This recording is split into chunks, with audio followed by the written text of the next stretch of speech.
Glasgow University's role of honour, the point of this talk is really to join it up and say that actually we've been crowdsourcing the information on this for the past 100 years and looking at this sort of long-term process and how we've brought this up right into the modern day. The University of Glasgow, again, has been compiling this roll of honour since the First World War. The university was very proactive at the time to keep records on students and staff and members of the Officer Training Corps that were going off to war. So I'm a bit spoiled at having this wonderful data set to work with as a researcher. So just to situate you, and many of you will be very familiar with university archives and the very eclectic collections that they can be. So for the First World War Roll of Honour research, I am largely looking at university archives, more so very specifically the records from the university's foundation in 1451 onward, and we've had a university archivist in post since 1955, and since then there have been 3 university archivists. So again, there is a process of continuity there, and able to really build on these collections over time and have a really good knowledge of these collections.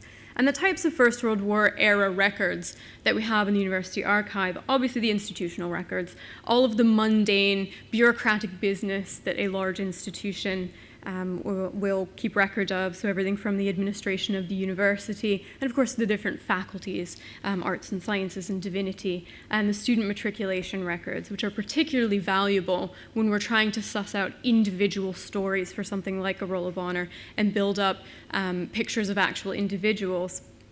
Student matriculation records from the First World War, much like today, it will be things that the students name, their term time address, their home address, what subjects they are planning to study, things that we input into a computer directly now. We have the paper records from 100 years ago. Also very valuable are records of clubs and societies and how the students at the time of the First World War are organizing themselves in their extracurricular activities. And the Military Education Committee, for my research, specifically the Officers Training Corps, which came out of the 1908 Haldane reforms after the South African Wars at the beginning of the century, trying to find ways to organize the training of officers for service in the run-up to another conflict. So you can see how these will become particularly important for 1914 through 18. And as I said, the university at the time was incredibly proactive during the war years when students and staff were on active service. The university clerk, actually kept plenty of press clippings, anything from promotions to casualty lists and notices and obituaries from the local Glasgow newspapers and a variety of correspondence, sometimes from students themselves, writing from France or Flanders or wherever it was, saying, I'm not returning next term, I'm on active service. So we have a collection of these, and of course the more somber communications from family, from sisters and fathers and mothers saying so-and-so is not going to return to the university at all, ever. So this is the records that I have to work with. And these are all largely related to the University Memorial Chapel. The chapel at the University of Glasgow is actually our First World War memorial. When the university migrated from its original location at the Glasgow Cathedral to the west end of Glasgow, a chapel was not built at that time in the new purpose-built university site. So it was after the First World War they thought an appropriate memorial act would be to construct a chapel. And this has all the hallmarks of First World War memorialization. We've got inscribed stone tablets inside the chapel. And as part of this, there was very careful record keeping for things that, as you imagine, are literally being written in stone, the names that are being put on these tablets, trying to gather as accurate information as possible at the time. So there are questionnaires that next of kin filled out for their loved one to be included on the university's Roll of Honour, and we still have these today in the university archives. You can see an example of one of these here in the bottom left corner. Some of them can be quite bare bones. It will list the connection to the university. Sometimes that is only they pass through the Officers Training Corps on a way to getting a commission. They were never actually a student or a staff member. This could be something as tenuous as they took an evening class or a summer class or took a full degree at the university. So the information we have is quite varied there. And some of them are quite poignant. Some people have crammed in as much information as absolutely possible on these wee cards.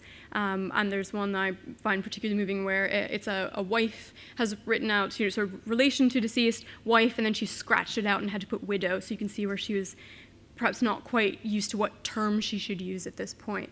So it's these quite small things that are actually quite interesting. And as part of this, the university also requested photographs of the people that are memorialized on the Roll of the Fallen. So families sent in a lot of portraits, and so we've got over 300 photographs of the individuals. And just to give you an idea of what our Roll of Honor is, we've over 750 on the Roll of the Fallen, and then over 4,500 who had some connection to war service over the course of those 4 years. So it's quite an extensive Roll of Honor. So for the First World War centenary, as you can imagine, we're really utilizing this data set. So for the past year and a half, that is my role has been as the researcher on this project.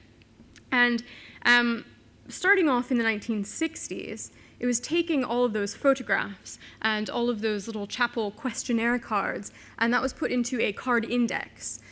So this was for university archives to answer enquiries more quickly and to organize this information.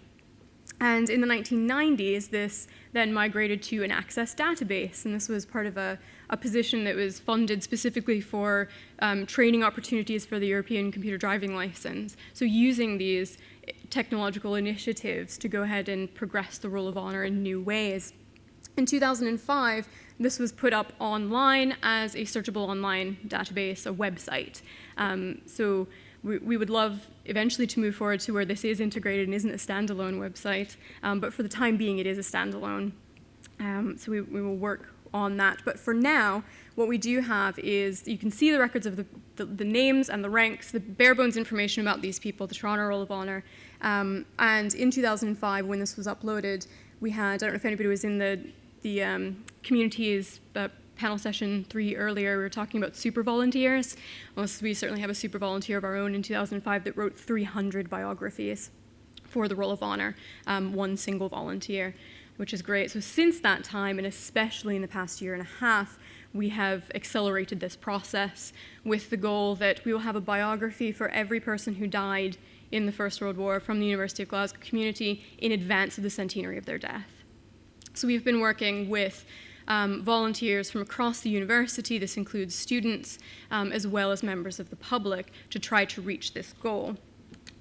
So again, from its initiation, so during the war years, as families and students themselves are writing in to tell us this information in the 20s, again with the building of that memorial, but the public contributions, the crowdsourcing of the information from the Roll of Honor continues just in different ways. So we predominantly get email, a lot of email. The online Roll of Honor has become the locus for our interaction. That's how people find us. It's the website that's sort of their portal into what we're doing and what the project is doing. So we get plenty of emails in, either directly to the duty archivist or else through a dedicated email address with the Roll of Honor. So you can see things like this. Dear Sir, Madam, I'm researching the names of my local war memorial. And then just provides us with this lovely list of details of the war service of this individual and a nice link to the Commonwealth War Graves record. So it's very helpful. And again, as we were sort of talking throughout the day, that people are very keen to spot mistakes as well. So people will always let you know if you've got something not quite right, which we do welcome because this is obviously a work in process. Also, we get, you can see on the bottom right of your screen, plenty of post. We actually get post and letters, people writing in, and this was somebody who just saw the project mentioned on BBC Scotland, and it was the typical talking to camera and the Roll of Honor, the tablets in the Memorial Chapel were just in the background, and somebody recognized a name from that, and then sent in, this was a person that was mentioned in this individual's father's war diary, sent us an excerpt of that, had gone to the cemetery where this individual was buried, and sent us in pictures. So that was a really unexpected, wonderful boon of information. And then recently, doing things like getting onto History Pin, again, not having this dedicated all-purpose website to do everything that we want, just trying to experiment with what is out there, what's freely available. So doing things like World War I campus tours and putting some of our historic images up so that people can look at what campus was like at the First World War. and the sort of events that we're having around on campus. And that one, we've not had as much crowdsourcing. There's not a lot of information coming in that way yet. So far, it's just been us disseminating it. But it might just be that we've not aggressively sort of gone in and tried to engage in that way. Twitter we found incredibly useful. And here's an example. This was a tweet for National Dog Day, and this is the Scottish Women's Hospital, and there is a wee doggy right in the front, and is why we tweeted this picture. And actually, there was a researcher that spotted, actually, I don't think that's Salonika, modern-day Thessaloniki, which is what our catalogue said, and then sort of a couple hours later came back and said, yep, right, it's Craigivat, you've got the wrong thing in your catalogue, so it's really excellent to be able to go in. This is the researcher going away, flipping through a book and sending us a snap of the same buildings and sort of crowdsourcing that expertise. And for our virtual volunteers, and this I've cheated a bit, this is obviously an analog volunteer bill here in the university archives working away. And the types of volunteers that we've had predominantly doing things like the Roll of Honor, again, students, a lot of undergraduate and postgraduate students who are really interested in the project and also want these skills, the practical research, hands-on primary source research, as well as members of the public that do come in. And it is local history societies, it is interest societies like the Scottish Military Research Group who like to contribute information in this way. But it's not all sitting in the archives, obviously. We have very university-specific records. For the Roll of Honor, what we need are things like military service records, and that's where they are utilizing all of the wonderfully available data from things like National Archives, from Imperial War Museum, and are able to do this desk-based research in their own homes, and then feed that back to us. Something that we've recently started, sort of generously funded by the Wellcome Trust, we got a research resources bursary to properly catalogue and investigate the Earthscan Hospital archive. So this was originally the Princess Louise Scottish Hospital for limbless sailors and soldiers. And so we've got the initial, the patient records of the first intake, as well as various photographs and other archival materials. So we've started crowdsourcing the transcription of these. And this is where an event like this is wonderful to hear what other people are doing, because we're just at the beginning of this process. And part of this, again, conceiving this as virtual volunteerism, very much thinking people can have these wonderfully digitized images and take them away and do their work and feed back to us. And of course, it's much more challenging than that, and we perhaps naively underestimated the level of interest in this, as Mary was saying as well. So in this particular project, this has been incredibly popular, and it's just trying to manage those volunteers, because even though we think this is a perfect opportunity for virtual volunteering, there seems to be, at least for our demographic, a need to balance real in-house research and socializing with other volunteers with the virtual. A lot of our students even don't just want to work on their laptops at home. They want to physically come in and use a desk in the archives, even if what they're doing is accessing digitized Project War Diary information or Imperial War Museum photographs, whatever it is. They actually like working in a physical location. So that is something that we need to work through, the challenges of how you manage volunteers, especially off-site. There are a number of people that actually want to work at the Earthscan Hospital, which is still a functioning institution today. So we've got volunteers there, we've got volunteers in Glasgow at the uni, and then there are people that are quite happy to get on with it at home. So it's trying to balance all of these different needs. So all of this virtual data that's been accumulated over the past 100 years, whether it be originally from questionnaires from members of family, and as we get sort of out farther and farther away from the people who experienced the First World War in firsthand, it is very much because of our connection and being embedded within the university environment, informing and inspiring research every day. Not just my research, where I'm using this, but from all departments, all academic departments across the university, from film and theatre studies to we've got theology and religious studies, and we had recently a composition from a composer to commemorate the Battle of Lewes. So that was a really nice way of using, he took inspiration from the archive and from the data there. And it's, again, building up these biographies that have all been contributed over time that is the most inspiring, it seems to be, the way that people are connecting with the Roll of Honor. Certainly enhancing the student experience, no argument there. The students are getting in, not just doing the research themselves, but working with members of the public and the volunteers. So again, the way we've dealt with the Erskine transcription volunteers that want to be based at the Erskine Hospital is getting museum studies students to go out and facilitate that and help work with those people. And what's happened is that all of this data that's come in from truly all around the world now, sort of emails from Australia or Canada or wherever it is, all of this has actually transpired into very physical acts on the University of Glasgow campus. It is acts of remembering and memorialization every day. So we've sort of turned into this ritualized practice where now the biographies are read out in the University Memorial Chapel on or near the date of the centenary death. And then as a group, whoever is there will go out and plant a poppy cross in the garden. So it's this creation of ritual that we didn't necessarily conceive of at the beginning, but the way that this data has now sort of translated into practice has been quite interesting. So just reflections to wrap up, and very obviously talking points, not answers at all. But does the virtual need to be anchored in the physical? And I wouldn't go so far as to argue that. I don't feel convinced of that. But certainly in our experience, it works best when there is the option to do that, when our volunteers that are perhaps working at home and doing that desk-based remote research are invited whenever we have an event, and very often do turn out for events. There is the possibility that they can come in and work in a physical space. They know that they are always welcome in a physical space, and they don't always have to take advantage of that, but it is there.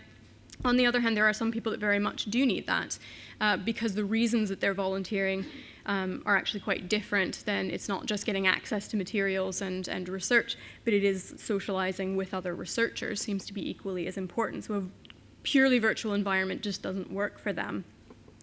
And the challenge is, again, just reiterating and things that other people have talked about in other panels, things like resources. How do you, as a staff member, find time to work with virtual volunteers? Because even virtual volunteers still need real-time resources, anything from a website, how do you host it, who's going to design it, to who's going to maintain that, who's going to answer the inquiries, who's going to email back and forth with the virtual volunteers and see the volunteers in real time as well. But certainly what we found is the First World War centenary, because of this national agenda from TNA and the Imperial War Museum and all of the local projects have certainly created awareness, and it's much easier to engage in this way, and there's more money available to do things like virtual outreach projects, and it's taking advantage of some of those. And we've connected not just with new communities, but actually reconnected with communities of the past, like Erskine. Our Regius Professor of Surgery, Sir William McEwen, was instrumental in founding Erskine Hospitals. And so we've had this close relationship 100 years ago, and we're now working closer than ever before because of this process. So it's actually reconnecting communities and through these virtual environments and doing things like digitization and outreach has actually made us in the real world talk to people that we should have been talking to for quite a long time. And finally, I think the legacy of the First World War centenary, this idea that these crowdsourcing initiatives and the virtual volunteers are making the multivocality so much easier, is making more stories available, more data available, more widely than ever before. And certainly for us, I think it's made us redefine who our community is. Previously, I thought it's a fairly parochial project. We're looking at the University of Glasgow, so who's going to be interested in that? Staff, students, maybe some alumni. And that's simply not the case. It's got such a wider buy-in that I personally was quite surprised at. So again, people writing in, sending in emails from across the world, or all sorts of local projects where they don't have personally a connection to the University of Glasgow, but through this person from the past, they have found this. And the way to sort of balancing virtual emailing and adding things to our biographies and coming in and actually accessing the records. When they work in tandem, they seem to forge really strong connections. So thank you very much. Thank you.